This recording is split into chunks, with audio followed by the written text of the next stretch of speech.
First one, and you've heard it over and over and over and over, the first one is vision. You have to have vision. You have to have a vision. You got to have a vision. What does vision mean? Is it something where you wake up in the morning, I have the vision. I know what the company's going to be. I know. Nah, I don't think it's that at all. I think it's a pre-visualization of an idea. Like everybody has ideas. Oh, wouldn't it be great if we could do this? It's an idea. But you have to kind of pre-visualize the end result of that idea. Wouldn't it be great if we had a company and there were 14 people in 14 different countries, or 14 different organizations in 14 different countries, and we were doing this, and we were changing the world, or we were making this amount of money, and I can close my eyes and I can see the company, I can almost see the logo, and I can see what it would be like in a board meeting of that company. I can see that.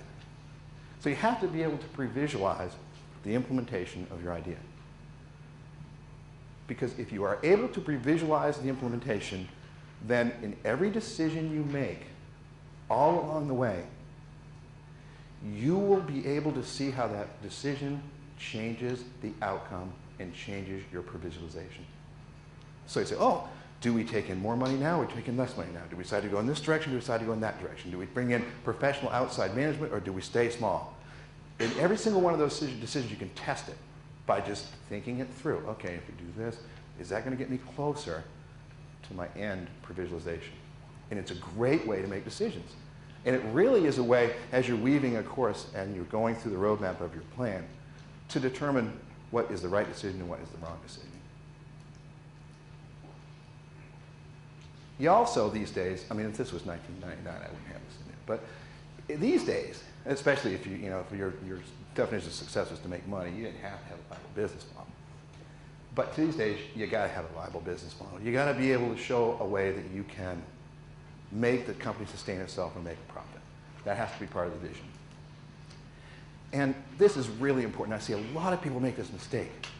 Don't try to change the infrastructure.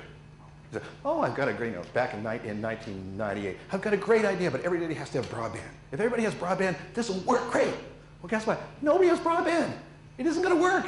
You're not going to make everybody get broadband in time before you run out of money. So if you have an idea, the idea ought to work right now in the existing infrastructure. You shouldn't have to change anything. It just should be an idea that fits, not requiring the world to change around it. Yeah, there's lots of good ideas that require infrastructure change.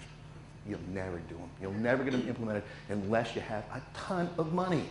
Okay, we have to put up 14 satellites, and it'll work once we have the satellites up, and then we have to deploy it across the United States, and we have to change consumer behavior, da-da-da-da-da-da-da-da.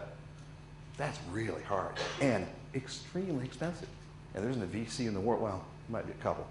There are not many VCs in the world that will fund you to do that. And then you have to have something unique about what you do. You could be doing the same thing someone else does, but you could be doing it better. Or there could be some twist. But there has to be some form of uniqueness about what you do, because that differentiates you from everyone else, and that gives you branding. That gives you the ability to grow a company that will break out from the crowd. And you'd have this vision, as I said, serves as your guiding light of what you follow as you build a company.